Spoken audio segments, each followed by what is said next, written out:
When Vivo introduced the new V25 lineup a few weeks back, there were three phones available: the V25e, the V25 5G, and the V25 Pro.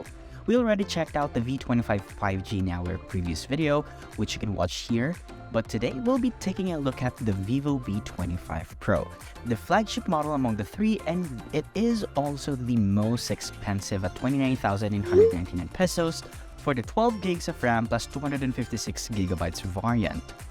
But is it the best one out of the three? Well, I'm Arel of Yugatech, and let's check it out. First, let's address the elephant in the room. While the V25 Pro is a part of the V25 lineup, it looks very different from the others.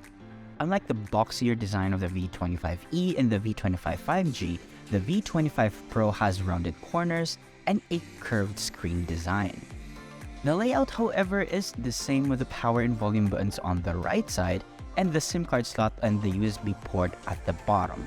There's also no 3.5mm audio jack here, but it does come with a dual speaker setup, which is always handy. Personally though, I'm not too fond of the curved display design since it makes the phone look outdated, but at the same time, it is a bit hard to hold and use with one hand.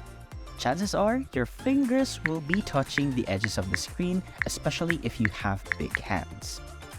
That aside, the surfing blue color back panel does look really nice.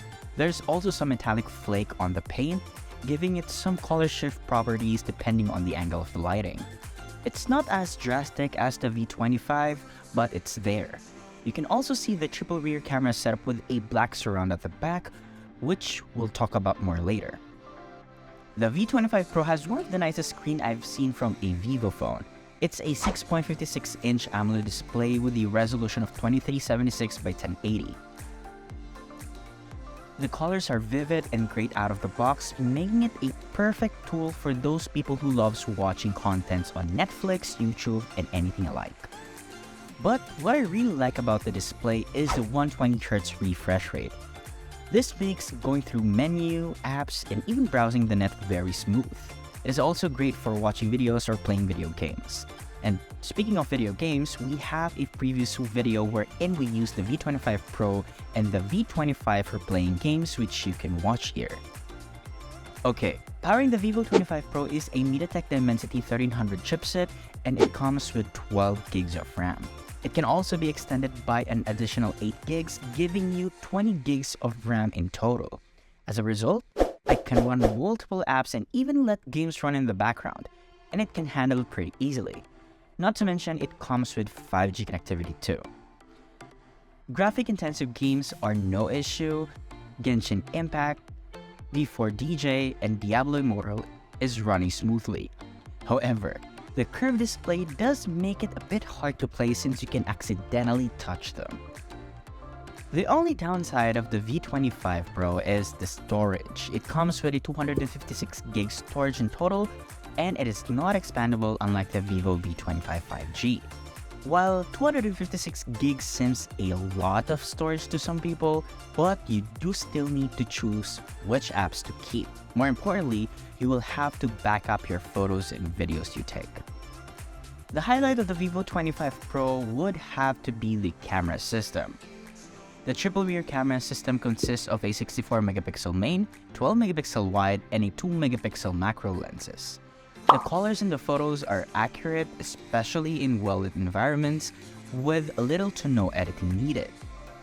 It's a similar story when shooting at night in low or even no light conditions. The photos don't come out heavily filtered or grainy, and you can actually see the details of the photo. In addition to the portrait, night, and normal mode, there are other modes that users can enjoy. There's Pro Sports, long exposure, and even double exposure similar to a film cam. There's also Pro mode where you can individually adjust ISO, shutter speed, and aperture, but do note that ISO is limited to only 3200, so you might need a tripod or stand to shoot in lower lighting conditions. The results? Great photos all around, whether you're a pro or just someone that likes to capture the moment. Even the front camera is a 32 megapixel unit and takes great selfies and group photos.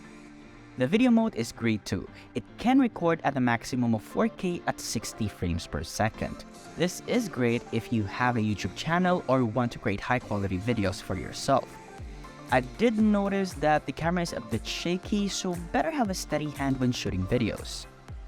Now, to power everything that you can do with the Vivo V25 Pro, Vivo fit a 4830 mAh battery, which I find a bit small. However, it does have a 66-watt fast charging system, which means less time charging and more time using the phone itself. Content creators and vloggers will surely enjoy using the Vivo V25 Pro with a great camera and all of its other features. It is also great as an everyday phone since it is powerful and has a nice display. But the question is this: would you consider the Vivo V25 Pro given its price point of 29,999 pesos? Unlike other Android phones, it is a bit more expensive, but you do get a powerful chipset and a great camera too. So what do you guys think about the Vivo V25 Pro? We would love to hear it. Share your thoughts in the comment section below, and if you find this video helpful, be sure to drop a like, subscribe to our channel for more content, hit the bell icon so you don't miss any future uploads, and be sure to visit youtube.com for the latest tech news and reviews. This has been Aurel, and I'll catch you guys in the next one.